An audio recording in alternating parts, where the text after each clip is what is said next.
우리 같이 한번 읽겠습니다. 내가 아버지께 구하겠으니 그가 또 다른 보혜사를 너희에게 주사 영원토록 너희에게 함께 있게 하리니 그는 진리의 영이라. 세상은 능히 그를 받지 못하나니 이는 그를 보지도 못하고 알지도 못함이라. 그러나 너희는 그를 아나니 그는 너희와 함께 거하시며 또 너희 속에 계시겠습니다. 아멘. 잘 지내셨죠? 오늘 이렇게 추석 명절 지나고 첫 번째 모임을 우리가 갖게 됐습니다. 하나님께서 오늘 일을 우리 받으실 줄 믿습니다. 우리가 살아가는 데 있어서요, 이 고독이라고 하는 것처럼 사실 무서운 건 없다고 생각이 들어요. 사람은 이 고독에 대해서 굉장히 두려워합니다. 그래서 고독에 지지 않고 싶어서, 그래서 이제 이 고독에 대하여서는 이제 많은 문학들이 있죠. 시도 있고 소설도 있고 영화도 있고 노래도 있고. 그런데 많은 사람들이 그 고독에 대해서 공감한다는 거예요. 시를 읽으면서 눈물을 흘리고 영화를 보면서 함께 눈물을 정말 흘리고 그러면서 같이 공감한다는 거예요. 근데 이거 우리 인간에게 있어서 이 고독이라고 하는 것을 우리가 어떻게 극복할 것인가 하는 건 매우 중요한 문제입니다. 이 고독이라고 하는 문제를 잘못 이제 극복하게 되면 굉장히 어떤 심각한 문제가 오게 되죠. 그래서 이 문제를 잘 대처를 해야 되고, 이 고독 또는 고난 또는 두려움 이런 것들을 한데 묶어서 생각해 볼 수 있을 것 같아요. 예수님의 제자들도 사실은 그런 이제 고독 가운데 빠질 수 있는 또는 두려움 가운데 빠질 수 있는 그런 상황이었어요.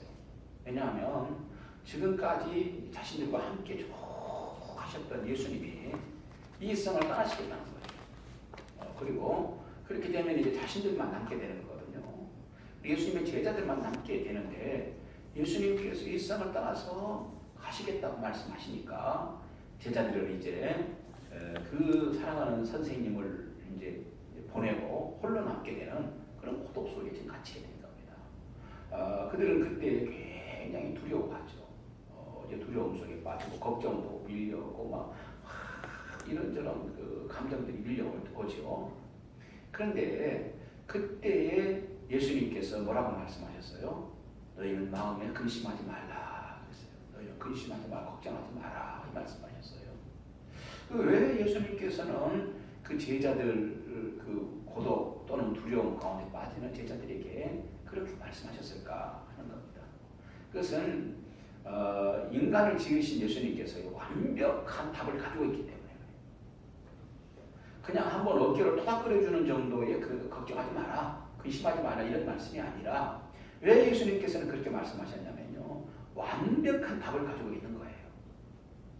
그 완벽한 답은 무엇이었느냐 하면은 보혜사였어요. 보혜사. 이 보혜사란 무슨 뜻이냐면 옆에서 도와준다 그런 옆에서 함께한다 그런 뜻이에요. 그래서 이 보혜사를 보내실 것이기 때문에, 그런데 예수님 뭐라고 했어요? 다른 보혜사를 내가 너에게 보내겠다. 다른 보혜사라고 말씀하시니까 그러면 그 이전에도 보혜사가 있었다는 얘기인데 이 보혜사는 누구를 말하느냐면 예수님 자신이에요. 예수님이 보혜사이셨어요. 그런데 문제는 예수님이 이 세상을 떠나가시게 되니까 이제 제자들이 두려움 가운데 고독 가운데 이제 빠지게 된 거죠. 그때 예수님께서는 걱정하지 마라, 근심하지 말라 단호하게 말씀하시죠. 그러면서 다른 보혜사를 내가 너에게 보낼 것이다 이렇게 말씀하셨어요. 그때에 다른 보혜사를 내가 너에게 보낼 것이다 라고 말씀하시는 까닭은 성령을 말씀하고 있는 것입니다. 성령을 우리에게 보내시겠다고 하는 거예요. 그때에 성령께서 이제 오시면 그동안에 보혜사이셨던 예수님은 어떻게 일을 하셨느냐면요, 제자들과 함께 일을 하셨어요. With disciples. 함께. 그런데 그 다른 보혜사가 오시면 위드가 아니라 또는 그들 안에서 이제 일하시게 될 거예요. In disciples. 그들 속에서 제자들 속에서 직접 일을 하실 거예요. 자, 그러니까 이제 어떻게 됩니까? 그동안에 예수님께서는 제자들과 이 땅에 오셔서 제자들과 함께 하셨는데 제자들 속에서 일하신 건 아니었거든요. 제자들과 함께 또는 그 곁에서 측면에서 그때 우리가 수단의 바위를 쓰죠. 또는 그 측면에 있는 바위를 영어로 씁니다. 바로 그거 바위를 쓸 수 있는 또는 비하인드 측면 이렇게 쓸 수 있겠죠. 위드 이렇게 쓸 수 있는데 예수님이 제자들 이제 떠나가시고 성령이 오시면 측면이 아니라 인디사이플스 그들 속에서 역사하신다. 그러면 이전에는 제자들이 예수님이 함께 해주실 때는 제자들이요 힘을 내고 일어설 수는 있었지만은 예수님이 하시는 일은 하기는 어려웠어요. 그런데 이제 다른 보혜사가 오셔서 그들 속에서 일하시기 시작하면은 예수님이 하셨던 일들을 제자들도 이제 하게 될 거예요. 그래서 바로 이 보혜사는 그런 측면에서의 보혜사인 것이죠. 그래서 사실은 예수님이 그들과 함께 하셨던 것보다 훨씬 더 놀라운 능력을 행할 수 있게 되고요. 훨씬 더 정말 이제는 예수님과 같은 역사를 일으킬 수 있는 자들이 되게 된 겁니다. 그래서 이전에 예수님께서 이 땅에 계실 때에는 제자들이 귀신을 내어쫓지 못했어요. 귀신을 내어쫓지 못하고 병든 자들을 고치지 못했습니다. 그런데 예수님이 가시고 다른 보혜사를 보내가지고 다른 보혜사이신 성령께서 그들 속에서 일하기 시작하니까 그때부터는 예수님이 하셨던 일들을 그들도 하기 시작하는데 귀신을 내어쫓기 시작하고 그리고 예루살렘 성전에 올라가다가 한 번도 걸어보지 못하는 앉아있는 사람의 손을 붙잡아 일으켜가지고 벌떡 일으켜가지고 그 사람으로 하여금 성전에 들어가서 뛰기도 하고 마음껏 하나님을 찬양하도록 하는 이거 예수님이 함께 하실 때 예수님의 측면에서 도와주실 때는 제자들이 이런 일을 하지 못했던 겁니다.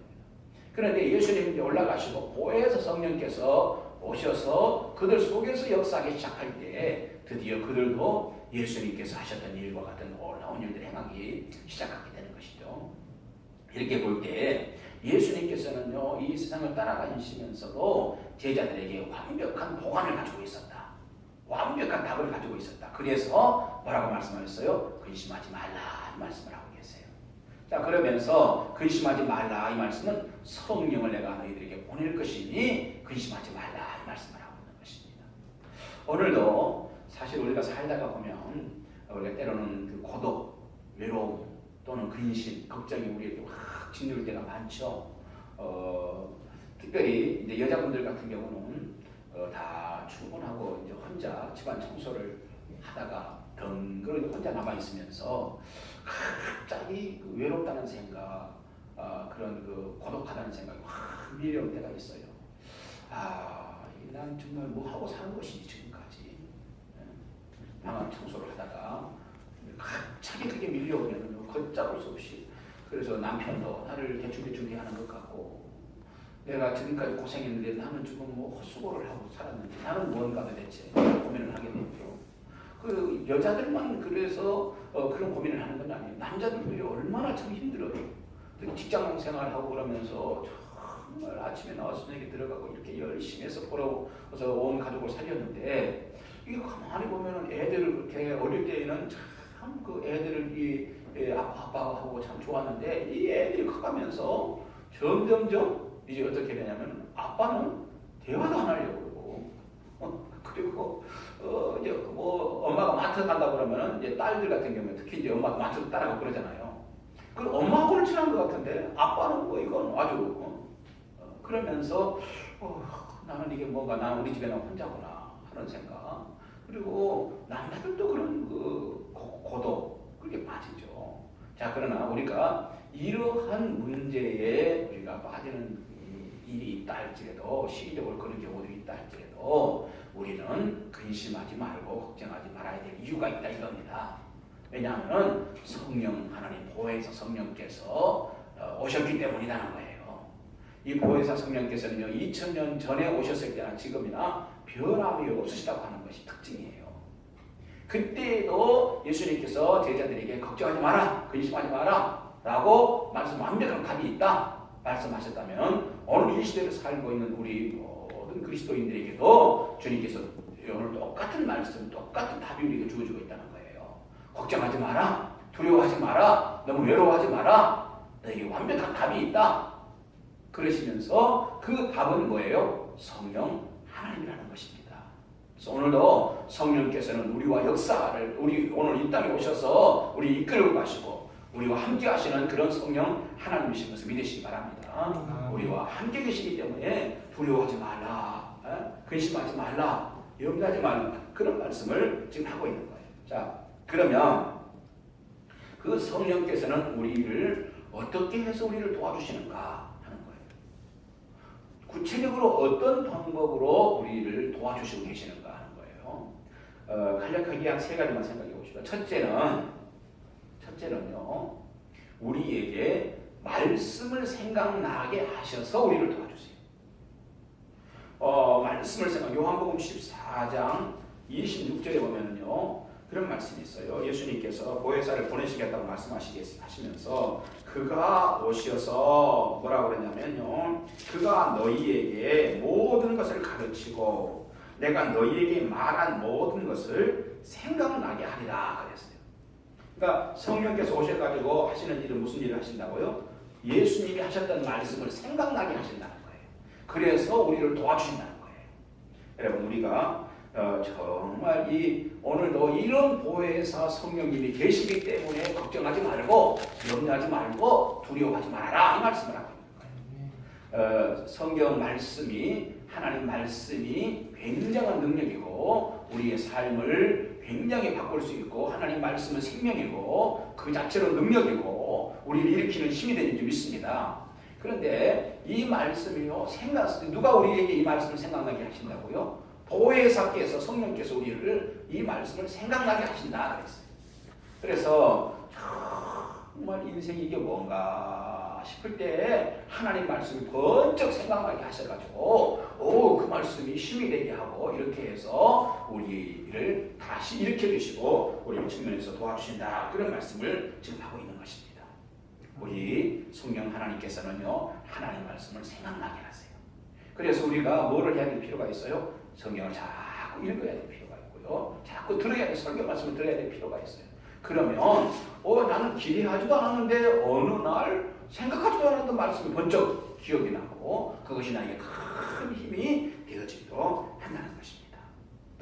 또한 두 번째는 성령께서 우리를 어떻게 도와주시는가? 그것은요, 친히 우리를 위해서 오늘도 기도를 해주심으로 우리를 도와주신다 그랬어요. 로마서 8장 26절 보니까요, 이런 말씀이 있어요. 이와 같이 성령도 우리 연약함을 도우시나니 우리는 마땅히 기도할 바를 알지 못하나 오직 성령이 말할 수 없는 탄식으로 우리를 위하여 친히 간구하시느니라 그랬어요. 무슨 얘기예요? 성령도라고 그랬어요. 예수님도 우리를 위해서 친히 간구하시지만 성령께서도 우리를 위해서 또 기도하고 있다, 그런 얘기예요. 그래서 우리를 위해서 기도해 주셔서 우리를 도와주신다는 말씀이에요. 이게 얼마나 놀라운 일입니까? 우리가 무엇인가인데 우리가 어려운 일을 당하면 성삼위 하나님께서 우리를 도와주신다는 것입니다. 우리는 반드시 그러므로 이길 수 있습니다. 어떤 어려운 일을 만나도 하나님의 백성이요, 하나님의 자녀는 반드시 승리하게 될 줄 믿습니다. 이길 수밖에 없습니다. 이 사실을 믿으셔야 합니다. 그러면 여러분, 우리가 큰 힘을 성령께서 이렇게 해서 우리를 도와주신다는 거예요. 말씀을 생각나게 해가지고 우리를 도와주시고 또 친히 기도를 해주셔가지고 우리를 도와주신다는 것입니다. 성령은 우리를 잘 아세요. 또한 성령은 하나님을 잘 아세요. 때문에 성령님의 기도는 우리의 삶을 승리하게 하도록 취하는 최고의 기도가 될 수 있다는 것입니다. 왜냐하면 우리를 정확하게 아시고 하나님을 정확하게 아시기 때문에 중간에서 우리를 위해 하나님께 기도하면 최고의 기도를 드릴 수 있다는 것입니다. 세 번째, 성령은 우리를 어떻게 도우시는가? 우리가 어려움을 만날 때요, 고난을 당할 때, 우리가 고독 가운데 있을 때, 절망 가운데 있을 때 하나님을 바라보도록 성령께서 우리를 도와주세요. 하나님을 바라보도록 해가지고 우리를 도와주시는 분이다 하는 것입니다. 우리가 어려움을 만날 때 코를 빠뜨리고 땅을 쳐다보고 있으면 답이 나오지 않습니다. 예수님을 바라봐야 합니다. 예수님 바라봐야 돼요. 하나님을 다시 바라봐야 되죠. 고난이 다가왔을 때 힘들고 어려울 때요. 정말 고난을 생각하면 우리에게 답이 없는 거예요. 그러나 우리가 하나님을 바라보기 시작하면서 새로운 힘이 생겨지고 위대한 계기들이 마련되는 것입니다. 그러므로 우리가 하나님을 바라보는 것이 숙제인데 문제는 뭐냐면 우리는 우리 힘으로는 하나님을 바라보기가 쉽지 않다는 거예요. 그래서 성령께서는 어떻게 해요? 우리의 마음속에서 은혜를 주셔서 찬양을 통해서 은혜를 주시건 말씀을 통해서 은혜를 주시건 또 우리 속에 어떤 도전을 주셔서 은혜를 주시건 해서 하나님을 다시 한번 바라보도록 하고 또 고개를 들 수 있도록 성령께서 역사하신다는 거예요. 그래서 성령께서는 이렇게 세 가지 측면에서 측면을 가지고 우리를 도와주세요. 하나님 말씀을 생각나게 하시고 또 친히 기도를 하시고 또 때로는 우리가 땅을 자꾸 고개가 자꾸 떨어질 때 용기를 주셔서 하나님 말씀을 기억나게 하셔서 찬양을 통하여서 은혜를 주셔서 고개를 들고 하나님 바라보도록 하셔서 그래서 우리를 도와주시는 그런 성령이시다 말씀을 하고 있는 거예요. 이런 성령이시기 때문에 예수님께서 뭐라고 말씀하고 이런 성령을 내가 보낼 것이기 때문에 너희들 걱정하지 말아라. 너희들 근심하지 말아라. 이 말씀을 지금 제자들에게 하고 있는 것입니다. 오늘도 마찬가지예요. 오늘도 마찬가지입니다. 이 성령이 오늘도 우리와 함께 계시는 줄 믿습니다. 이 성령께서 우리 가운데 계시는 것을 믿으십시오. 성령은 오늘도 변하지 않았다는 거예요. 2000년 전이라 지금은 변하지 않는다는 것입니다. 왜냐하면 성령은 하나님이시기 때문입니다. 그래서 이 성령 하나님이 우리와 함께 계시는 한 우리는 두려워할 이유가 없다는 것입니다. 성령이 함께 계시는 한 우리가 반드시 승리하게 된다는 사실입니다. 이 성령께서 우리와 함께 하시는 한 우리는 모든 외로움을 극복하고 내가 혼자가 아니라는 사실을 우리가 기억해야 될 줄 믿습니다. 기도하겠습니다. 아버지 하나님 감사합니다. 우리는 때로 혼자인 것처럼 착각할 때가 많습니다. 우리는 때로 외롭고 고독하다고 생각할 때가 많습니다. 우리는 힘이 들면 고개를 자꾸 떨어뜨립니다. 그래서 나 혼자 무슨 문제를 해결해야 되는 것처럼 생각할 때가 많습니다. 그러나 오늘 말씀을 통하여 제자들에게 주신 말씀을 우리에게 동일하게 주셨습니다. 마음에 근심하지 말라고 말씀하신 이 말씀은 하나님 아버지여 제자들에게만 주신 말씀이 아니라 우리에게도 주신 말씀인 줄 믿사오니 여호와여 우리가 이 말씀에 의지해서 성령을 바라보게 하시고 나는 혼자가 아니라는 사실을 다시 확인하게 하시고 성령의 손을 잡고 의지하고 승리하며 나가게 도와주옵소서. 귀한 예물을 오늘도 드렸사오니 하나님께서 이 물질도 축복하여 주시옵시고 드린 손길들 위에도 은혜를 베풀어 주옵소서. 예수님 이름으로 기도하옵나이다. 아멘. 감사합니다. 잠깐 광고 말씀드리겠습니다.